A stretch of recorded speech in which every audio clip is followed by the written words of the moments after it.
So welcome to the Practice Impossible podcast with your host, Coach JPMD. Thanks for listening. Thanks for watching. Thanks for sharing these episodes, because that's how we get the word out and how we can help physicians decrease their stress and increase their revenues. So this episode is really not related to the business of medicine, but it's more related to health. A couple of months ago, I read a book called Radical Remission. That's Radical Remission by an author and researcher named Kelly Turner. I reached out to her team because I was just fascinated by the stories of cancer remission and the 9 things that these cancer patients did in common that allowed them to live with their cancers for many years beyond what the life expectancy of a patient with cancer would have had. So I reached out to their team and got to meet Karla Mans Giroux, who is a cancer survivor, and you guys are going to be really interested in hearing this story. She talks about the 10 things they call them health healing factors that are related to not related, but are common in those that are cancer survivors, including herself. She gives her story. She gives what she's doing to help bring this information out to the world. And I'm so happy to provide this podcast episode to our listeners and watchers, because I really think this is going to be educational. I learned a lot, and I hope you do so too. So welcome to the Practice Impossible podcast with your host, Coach JPMD. And today we're joined by Karla Mans Giroux. And I don't know if you pronounce it French, but... You did it beautifully. Usually the French pronunciation only comes into play in France or Canada. Awesome. And so why don't you tell us a little about yourself? I am so happy and honored to have you on the podcast, because I read the book Radical Remission by Kelly Turner. And it was pretty enlightening, especially the stories about doctors who didn't listen. And I'm all about listening to my patients. And one of the things I got from it, and I'm sure we're gonna get into it, was that these are cancer survivors that did things after they got the cancer to help better their health. And the first thing I took out of this was, why are we waiting till we get cancer? Let's do it before we get cancer. So tell us about yourself. Tell us about Radical Remission. And I know there's a new book out. Love to hear the stories and introduce our guests to who you are. Yeah, great. Thank you. I am so honored to be here. I really appreciate you reaching out to us at the Radical Remission Project. So Karla Mans Giroux, I am a co-director at the Radical Remission Project. And also I have a private holistic cancer health coaching practice. And I am a radical remission survivor myself. So always honored to be able to share the research of radical remission and my personal story. And, the book just rocked my world when I first read it way back in 2016. That first book, Radical Remission, came out in 2015. And this was the Dr. Turner's compilation of all her research. So that book became a New York Times bestseller. And then in 2020, she wrote the second book, this one back here behind me, Radical Hope. Uh-huh. And in Radical Hope, it's an update. It adds a 10th factor and updates the survivor stories and the research that's independently supports all of her research. What she found when she did this research, she was looking at one case of spontaneous remission, as the medical community calls it. And she realized that we had something to learn from that person, and she wanted to dig in. Well, then she was just horrified to find out that there were thousands of cases of called spontaneous remissions at that time that nobody was digging into. Nobody was researching. Nobody was asking those people, what are you doing to get into remission? And as part of her PhD dissertation at the University of California, Berkeley, she did the research. So she went on a 1-year, travel abroad, talking to survivors and their healers to find out what these people were doing. So in that book, in Radical Remission, that she wrote almost 10 years ago now, she was talking to people who had either utilized conventional medicine and it failed. So they went home on hospice, and then they started doing things themselves that took them into remission. Or the second category of people were folks that had used an alternative approach from the beginning. They didn't use any conventional. Now, I'll say right here, Radical Remission Project, Dr. Turner, myself, were not against conventional medicine at all. It's just that we knew there was something to learn from these people. And so we heard that and dug into it with them. Dr. Turner did. But in Radical Hope, she brings in that third category of people like myself who are utilizing an integrative approach to overcome our diagnosis. So were you one of the ones that were interviewed by her in the first book or in the first research? I was not. My initial cancer diagnosis was in 2003. I was 37 years old, and it was an early stage breast cancer diagnosis, and I did a conventional treatment protocol. I'm gonna pause you now because someone may be listening to this 5 years from now or 10 years from now. We're in 2023, and right. She did say that Karla just said that she was diagnosed initially with breast cancer in 2003. So Correct. 20 years ago. 20 years ago. Yes. Okay. And that initial cancer diagnosis for me was kind of treated and over and done in 9 months. Continue 5 years of tamoxifen after the chemo, mastectomy, radiation and all. But I didn't make permanent changes to my lifestyle. I didn't know any better. I didn't do anything differently. But when I hit each cancerversary, right, got further and further away from that initial diagnosis, I thought I was safe. And by the time I hit my 10-year cancerversary, I thought, this is it. I'm done. Great. So at this point, you're 47 years old. Yes. And you've gone through mastectomy, chemo, radiation also? Radiation, yep. So you were, what stage were you when you were originally diagnosed? It was actually 3B. Really? It was 7 of 21 lymph nodes involved. So actually, Doc, is that even early stage or is that? No, that's not early stage. That's later stage cancer. Yeah. So especially if you have lymph that then. Yeah, especially if you have lymph node involvement. So. Right. And at 37 years old with lymph node involvement, they wanted to give it the big guns, right? They really wanted to give me the best chance possible of surviving it. And so, yeah, I went through all of that. And from a complementary approach, I did look at acupuncture and other things I could do, but I really got some pushback from the medical community. And then my husband was like, no, you shouldn't do that if they don't think you should do that. Mm-hmm. So it was after treatment that I did a little bit of that. But in 2003, the internet wasn't a real big thing, and I wasn't doing the research myself to figure this out. So in 2011, when I got the metastatic diagnosis, 11 years later in 2014, I said that wrong. 2014 is when I got my metastatic diagnosis. It was 11 years from that first diagnosis. Remember, I thought I was safe after 10 years. Yeah. So that was quite a blow. And cancer had metastasized to my bones.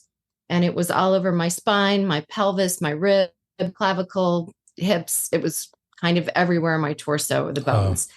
Maybe some spots on lung, but nothing that ever actually materialized.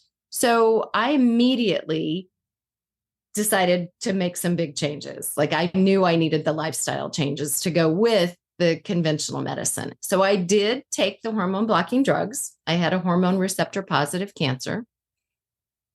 And the biopsy was inconclusive. We're trying to biopsy bone, and that's difficult to do. And they poked me, 5 or 6 times, never got a good, clear sample. So we decided to treat the cancer as if it were the original cancer from 2003. Which was, I'm sorry to interrupt, but that was estrogen positive. Correct. ER/PR positive. Okay. Yep. HER2 negative.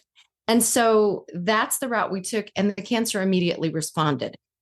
But I immediately had changed my diet, had detoxed my life and household products and beauty care products, and went back into therapy to look at, what did I need to deal with? I innately knew I needed to do a lot more to overcome it this time. So that was late 2014 through 2015. And it was in 2016 when I found the book, Radical Remission. This is my early copy of the book. And it's signed by Dr. Turner because I had the pleasure of attending a workshop that she presented at the Omega Institute in 2018. So this was in California, or where did she do Omega is in Rhinebeck, New York. New York, okay. Yep. And we still offer the workshop at Rhinebeck, New York, at Omega Institute in Rhinebeck. We're typically there every year offering the Radical Remission Workshop. Dr. Turner does not do any workshops herself anymore. Yeah. So where are you located now? I'm in the Chicagoland area. Chicago. Okay. Okay. Yeah. So you attended the workshop, and then what happened? And then decided that, well, when I found the book in 2018, even before going to the workshop, it was very validating because I went through the table of contents, which was a list of the 9 healing factors. And I was able to say, check, check, check. You know, I'm working on that. I've been working on that, or I've really nailed it. And then there were a couple that I hadn't yet explored or didn't fully understand or knew I needed to work on more. And it just gave me a roadmap to what I needed to do and what I needed to keep doing. And I knew that these needed to be permanent lifestyle changes.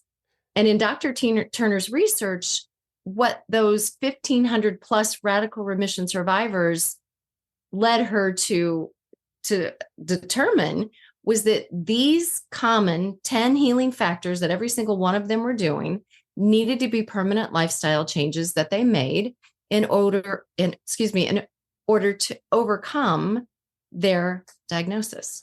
So the healing factors, let's delve a little bit deeper into that, because I think that's what intrigued me, because many of those factors were things that I have been trying to do in my life these days, and actually have been trying to tell my patients to also do.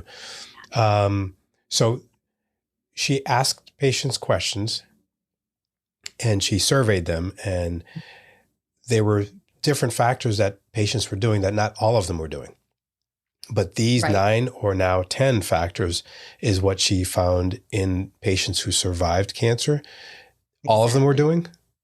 All of them. All of them were doing all 9, now 10 of these healing factors. So she found 75 different healing factors that these 1,500 people were doing. Okay. But these 10 were common among every single one of them. And the 10th one that got added in the new book that came out in 2020 was exercise and movement. Okay. And she went back and re-interviewed or looked at the surveys she'd done, and she realized that all of those survivors from the first go round really were moving their body as much as they could when they could. But remember, she was talking to people who'd come out of had gone into hospice care and overcome. So they couldn't exercise in the traditional sense of the word. They weren't doing the marathons they used to do or going to the gym and lifting weights. But they were doing, and what was really important to their healing, was moving their body as much as they could when they could. And we know from tons of research how important exercise is to preventing or getting through our treatment and overcoming our diagnosis. So that's why she wanted to look at it again. Sure. So if I remember correctly, I'm going to try to go by memory, the 9 that I remember were supplements. So certain supplements, I think vitamin D was a big one. Dairy, avoiding dairy. Is that one of them? Well, diet. So diet is one. Okay. Herbs and supplements is another. And then exercise is the 10th one that is the only other physical factor. So those 3 are the only physical factors. Okay. So what are the other ones? Spirituality. The other 7 are emotional and mental, right? They're emotional and spiritual factors. So the others are empowerment. This is taking control of your health. We like to tell people they need to become the CEO of their health and sit at the head boardroom table and line up all of their practitioners, their doctors, their healers, their acupuncturists, whoever it is. Those are the experts that you're listening to, but ultimately the decision is yours. Yep. So that's empowerment, which in the first book was called Taking Control of Your Health. Okay. And again, she revised it because we don't have control over everything. Yeah. So she calls it empowerment now. Then there's intuition. It's really following that internal voice, whether you call it your higher power or your conscience or your pilot light or, whatever term you have for that internal voice that helps you know what's right for you. So intuition is big.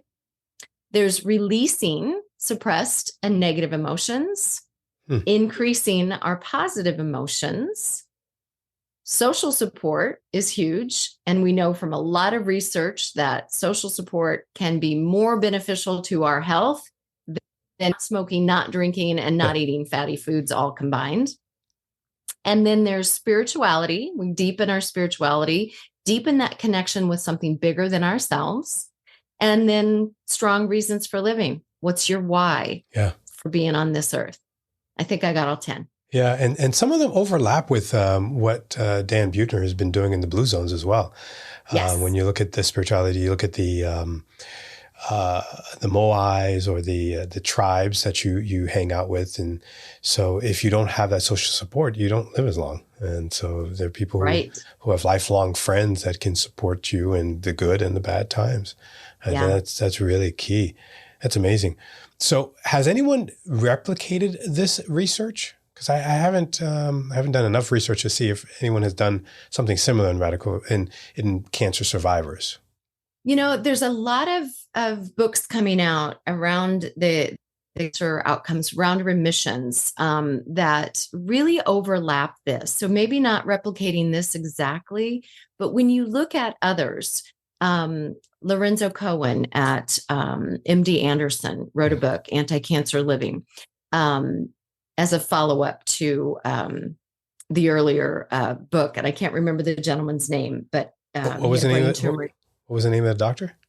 I can put him in the show notes. Lorenzo Cohen. C-O-A-N, I believe. Anti-Cancer Living is the name of the book. And he's got, I don't know, 7, or he's got the mix of 6 is what he calls it. Okay. So the mix of 6 is his thing. And then there's the book Cure, Rediger. I can't remember his first name. He's a doctor as well. And he's done some research, and what his research found really overlaps. So not everybody calls it exactly the same thing, but there's a lot of overlaps to this research that Dr. Turner did. And, you know, the factors that help us survive, you know, you can look at them and you can see where they really line up. And the big thing is, you know, it's not just about your physical health. Yeah. It's about your emotional and your spiritual health as well. That's 70% of it. Right. So it's almost, like you say, the 80-20 rule. So, you know, 80% will help you accomplish more. The 20% that you do are you know what I'm getting at, but the 80-20 rule. I can't think right now. So you have an amazing story. What are your doctors saying now? I mean, what are they saying? Are they saying it's the medicine that we're giving you, or are they looking at the things that you're doing in lifestyle that's keeping you? So I fired my conventional oncologist several years ago and moved over to an integrative oncologist. And I'm blessed and lucky enough to be in the Chicagoland area where there is an integrative oncologist.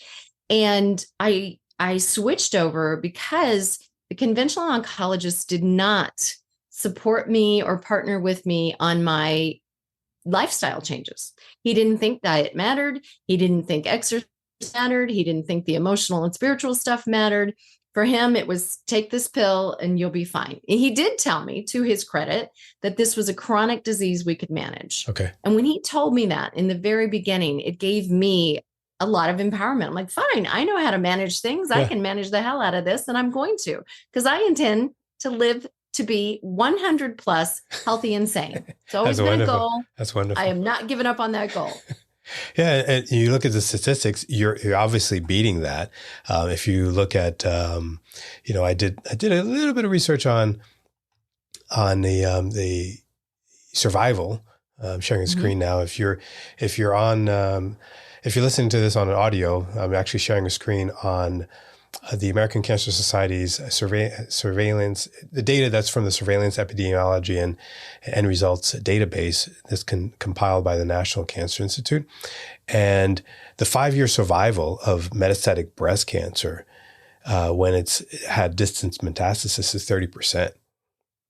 And so I wonder if it's the 30% that go through these lifestyle changes and do these things that keep them around, because 70% don't survive, right? So Right. what's going on in that 30%? Obviously, localized is 99%, regional is 86%, but that distance metastasis, which you have, Right. is something that I think should be researched, obviously. Yeah. So I wonder if anyone can, I mean, if anyone out there wants to research and have a research project, that'd be a good research project to find out of the 30% that they're surveying, what are they doing? Yeah. Exactly. Yeah, that would be great to know. And, for me, I think I am an outlier, right? Mm-hmm. I am a radical remission survivor. I am in active treatment. Okay. So a remission is, someone that has beat the odds, right? Yeah. And I am beating the odds. One of the drugs that I'm on, I do take two. One's a pill, one's an injection. So I go in every month to see my integrative oncologist. I go to my healing place, Mm-hmm. to my healing team, and they fully support me in the holistic approach. So their program is all about nutrition, Mm-hmm. supplementation, and mind, body, and spirit. Yeah. Right. So they're there to support me. So once I had that partnership, I felt really good. And I switched over to them at the point where, in my story, I had a liver tumor come up. So initial diagnosis came in late 2014. 3 months later, I had my follow-up scan. Cancer had been arrested. It was not moving. A year and a half later, even though it had remained stable all that time, a liver tumor came up. I switched my over because the protocol the conventional doc wanted to do was something completely different, whereas the protocol the integrative doc wanted to do was, let's keep you on that one med, add this other one that goes with it, and let me support you in your lifestyle changes. We had that liver tumor fully resolved in 6 months, and I've seen no evidence of disease since. So stable or no evidence of disease. So there's no evidence in my organs of any cancer, and the bone scan shows there used to be cancer there. And I intend to keep it that way. But I am definitely really outpacing the norm for one of these particular drugs. That's a hormone blocking drug, right? It's supposed to give women, 9 months between recurrence, right? It's all about let's lengthen the time between your recurrences, because this is metastatic. We know it's just going to keep coming back. I've been on that for 8.5 years, 9 years. Wow. Yeah. And it's working. And I don't have any side effects from these two drugs. I believe that's because of the lifestyle changes I've made. Yeah. So I was going to ask you, you're on these drugs that are really not supposed to be on, you're not supposed to be on it for that long. I don't know if there are any long-term studies on. I know. I keep asking. Do they have any? Do they tell you? No. I mean, they know there are some women that have been on it since the trial. Okay. So longer than I have. I don't know how many. I haven't actually gone and looked for, show me the study, show me how many, and show me, but my doctor just keeps saying, well, you're not experiencing any side effects and it's working. So why change it? Yeah. And to some degree, I'm like, yeah, you're right. And to some degree, I'm like, but do we know what this is going to do to me? Remember, I want to live to be 100. Mm-hmm. Mm-hmm. How is going to affect me, 20 more years down the road. Yeah. So I don't think I'll be on it forever, but I think I will be able to maintain this stability and make it to 100, healthy and sane. And, there's something to be said about your body's healing powers, right? If we give it the right nutrients, we give it the right things, you can heal infections, you can heal certain diseases with your own body's ability to fight this stuff. So Sorry. Go ahead. I was just going to say the mind-body connection is so important. And when we, in the book and when we do the workshops, we really, really impress that upon people. Like, what your mind believes is what your body's going to do for you. Mm-hmm. Right. And just a quick example, if everybody closes their eyes for just a minute and imagines a lemon, it's a sweltering hot day and you've got a glass of lemonade and there's a lemon in the fridge and you slice that lemon and put it in your lemonade. You slice that lemon and you decide to put a piece of it in your mouth. What happens? What do you imagine happening? And everybody says, oh, I'm puckering, salivating, right? You imagine that lemon and your body starts to respond to it. Are you sucking on a lemon right now? No, it's your mind and your body connection. And if your mind has that much power, why not put it to good use? Yeah. So in the integrative world and the integrative medicine that you're doing, or that you're participating in, is there a panel of lab work that the doctor does? Okay, so they are testing your vitamin levels yes. Yes. So every 3 months in the beginning, I'm on a 6-month schedule now since I've gotten an A+ on my labs for so long, but it's a full terrain panel, is my doc calls it. And he is looking at sort of, 5 hallmarks of cancer. So the panel is looking at oxidation, inflammation, immunity, glycemia, and circulation, because he feels like those are 5 really important things to be paying attention to when you have cancer. And that's how he prescribes the supplements that I take. Gotcha. And I have a lot of supplements that I take. What's one supplement you think is the most helpful in the research that's being done, or that you did, or that you're taking? What would be that number? I don't know that there's any one supplement that I would say is the most important, because it really depends on your diagnosis, what you're dealing with, and your particular body and your DNA and everything that's going on for you. What we know, the radical remission research, is there were 3 categories of supplements that every single one of the survivors was utilizing. That was supplements to boost the immune system, supplements to detoxify the body, and the 3rd category was supplements to help aid digestion. Gotcha. So I'm but guessing. You mentioned vitamin D, yeah, and I personally do know that vitamin D is a big one and is really important. And there's, your primary care doctor may tell you, oh, here's the level of vitamin D be at. You might actually need more than that. Yes. And if you have a cancer diagnosis, you're probably going to need more than that. Yes. So, yeah. And I remember probiotics were also discussed as well, or things that can help. That's in the aid the digestive system, right? Yeah, so absolutely. Probiotics are a big thing in that category. Yeah. So these are things that, like I told you at the beginning, or like I mentioned at the beginning, that I think we should be doing to prevent cancer.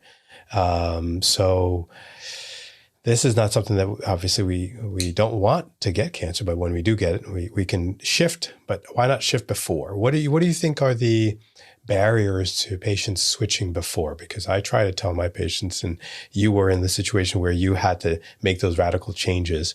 What was it that was the catalyst that made you say, okay, no, we need to stop this? Well, my life depended on it. Yeah. So unfortunately, I was one of those people that needed the diagnosis before I made the changes. And so many of us get a diagnosis and say, but I was healthy. But when you look at what is really healthy, and, people think that the diet they're eating because they eat salads and vegetables is really healthy. But what else are you putting on that salad? Yeah. How much dairy are you putting on it? How much salad dressing are you putting on it, right? How much meat are you eating? The standard American diet is not a healthy diet. No, so unless you're eating a Mediterranean diet or something more significant, vegan, ketogenic, macrobiotic, you're probably not eating that healthy, even though you think you are. Yeah. And remember, diet is only 1/10 of the healing factors, right? Yeah. So, good point. What is your emotional life like? What is your spiritual life like? What are the other things going on in your life that are affecting you? So in the traditional Chinese medicine world, they believe that emotions can cause blockages in the body, which is where disease happens, right? And if you're stuffing your emotions, if you're holding on to things from the past, if you're wishing your life is what it used to be when you were captain of the football team or the prima ballerina or whatever it is, that's living in the past, not in the present. And things can get stuck. And you're not being present to the moment, to releasing those things, those emotions, those feelings, those, we call some emotions negative or bad emotions. All of our emotions are messengers. There are no bad emotions. Fear is a very useful emotion. You would never want to not have fear, because fear is going to warn you when something bad is about to happen to you. When someone's following you on that dark street, when a truck is about to run up over the sidewalk and run you down, fear is the thing that wakes you up and gets you moving. So you want fear to be in your life.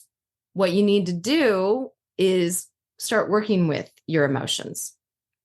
Feel them fully and release them and let them go. Don't stuff them. Don't ignore them. Don't hang on to them. Let them wash right through you. That's awesome advice, because we find that a lot of patients who end up getting cancer have anger issues. They don't have good relationships with their families. They have past issues that were never resolved, and it just makes their journey much more difficult.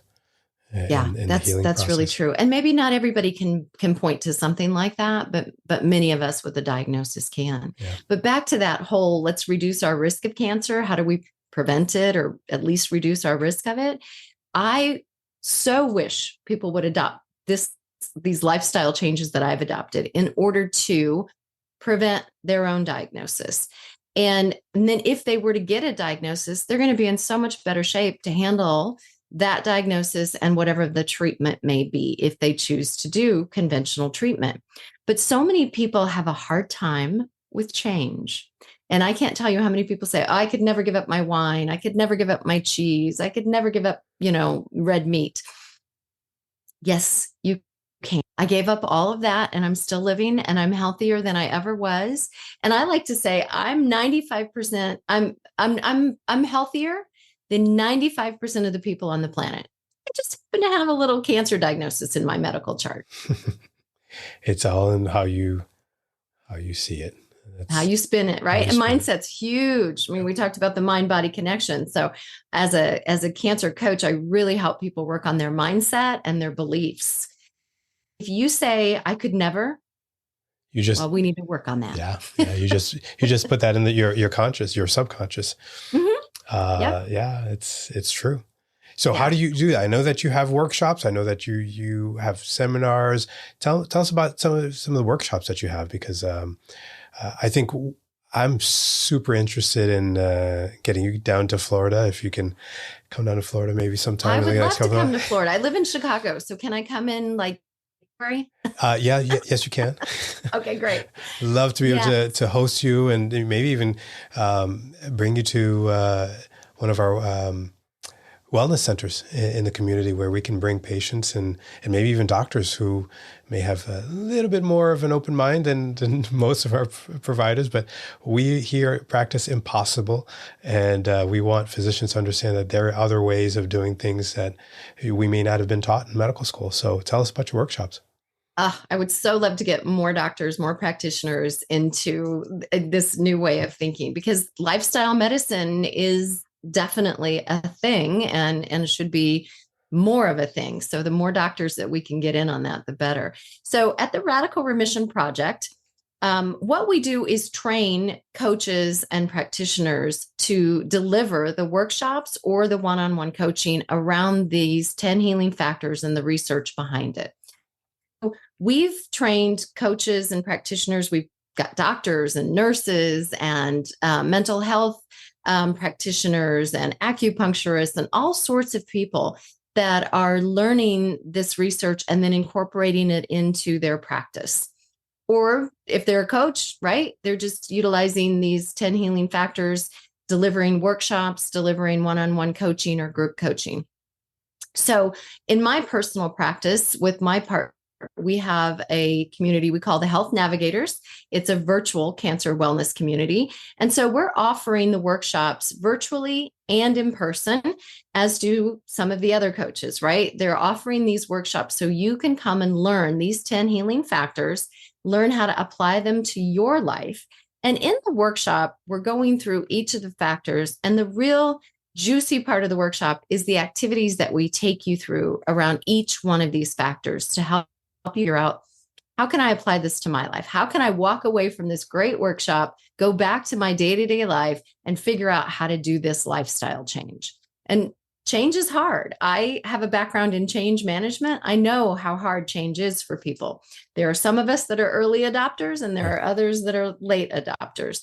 But making these lifestyle changes can really benefit you for ensuring that your health span equal your lifespan, right? So I want to be 101, and I always say healthy and sane. I don't want to get to 101 sitting in a wheelchair, drooling on myself, unable to get up and walk and move. I want the health span to be there. And these lifestyle changes in the radical remission research can help support that, as well as helping people overcome a diagnosis. So in the new book, Radical Remission, Dr. Turner started to introduce stories of people that were overcoming other diagnoses as well. So there's stories of people with autoimmune disorders, with MS, with ALS, with Alzheimer's. People are overcoming all sorts of diagnoses by using these lifestyle changes to support their health. So people can find the Radical Remission Project at radicalremission.com. They can go find events, workshops that are being offered virtually or in person, and they can find a coach, support them on their journey. And you can find a coach that speaks your language, or a coach that lives near you and offers in person, or you can do it virtually, or maybe you want a coach that does energy healing or acupuncture also. And you can search through our 115 or so coaches to find someone that meets your needs. And if you're interested in becoming a coach, we do teacher and coach training every year to certify people to teach and coach on these lifestyle changes. That's awesome. Well, this has been so educational and informative. I know that people will be intrigued by this conversation, and we really have to consider bringing you down here in the winter. I would love to. Absolutely. So, let's work it out. I would love to offer your patients in your community introduction. We could do a 1-hour introduction, so everybody kind of gets, here's what it's going to be like. And then we can do 10 healing factor workshop. We can do it live and in person right there in the Tampa area, and take a couple of days over the weekend to get everybody into it. So awesome. Let's do that. Awesome. We will definitely arrange it. Maybe we'll arrange a beach trip also. So since it'll be in the winter, we have to, of course. We got to get into nature and put our feet in the ground and do some earthing to go with it. That's awesome. Yeah. Thank you, Karla. Thank you so much for coming on the Practice Impossible podcast. It's been really, really fun. You are so welcome. It was my pleasure to be here. And if anybody wants to reach out to me directly, they can reach me at radicalremission.com, and it's Karla with a K, or you can go to my website, which is healthnavs.com. And we offer coaching, workshops, group coaching, and other events. Awesome. And we'll also include that in the show notes. Don't forget to share this episode with your friends. Also remember that we're on YouTube, we're on Spotify, and maybe on Rumble. We're just trying to get out there and get the word out. Take care.